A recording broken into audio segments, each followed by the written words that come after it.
Salvete discipuli, this is Help for Your Latin Studies in Henle First Year Latin, exercise 138. In this exercise, we're asked to translate very simple sentences, usually one or two Latin words in them. And so we are going to be revisiting our knowledge of noun endings a little bit, and also just be aware ahead of time that these verbs may be in any of the three forms we've been practicing in the previous three exercises. So you want to pay attention to the ending of the verb to determine what its person, number, and tense ought to be, and then how that's going to interact with, if there's another word in the sentence, how that's going to interact with that word. So let's take a look at number one. Our sentence is times. And so you'll remember, if you see a single word particularly, but if you see a verb and not a nominative noun that would act as a subject, then you might assume then that the subject is included in the verb. It's the pronoun that's part of that verb. So times has that S ending, which tells me it's a second person singular. And I don't see a tense indicator such as BA or BI on this verb, so it's present tense. And according to my recent vocabulary, timeo, timere, timui means fear. So it's just you fear. It could also be you are fearing, or you do fear. Any of these translations would be acceptable in the present tense like that.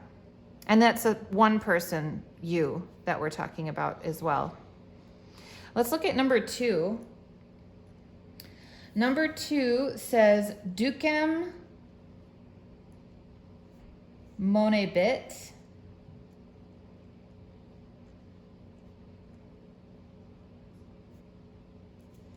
Okay, so right off, I'm just looking at these words and I see dux, ducus. That was a third declension noun meaning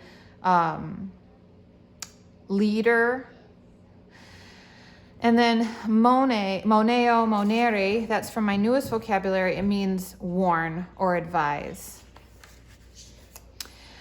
If I look at the ending, I see T is the personal sign, and I see BI as a tense indicator. And I know that my stem, mone, means to warn. So this is going to be he, she, or it will, this is future tense, will warn. He, she, or it will warn what or who? Ducem, the leader.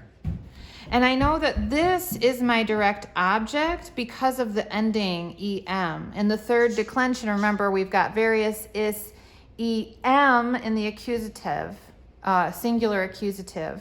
And so that would be the direct object. So I'm going to assume my subject is hidden within the verb, and I'll just choose a pronoun here. So I would say he will warn.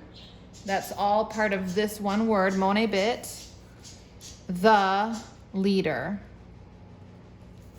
He will warn the leader.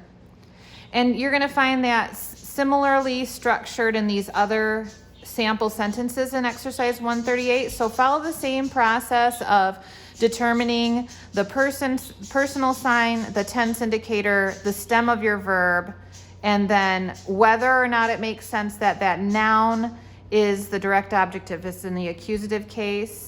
Otherwise, it may be the noun is in the nominative case, and then it would be the subject doing the action. So just pay attention to those things as you translate the sentences. And I hope this has been helpful to you, and you have a great day.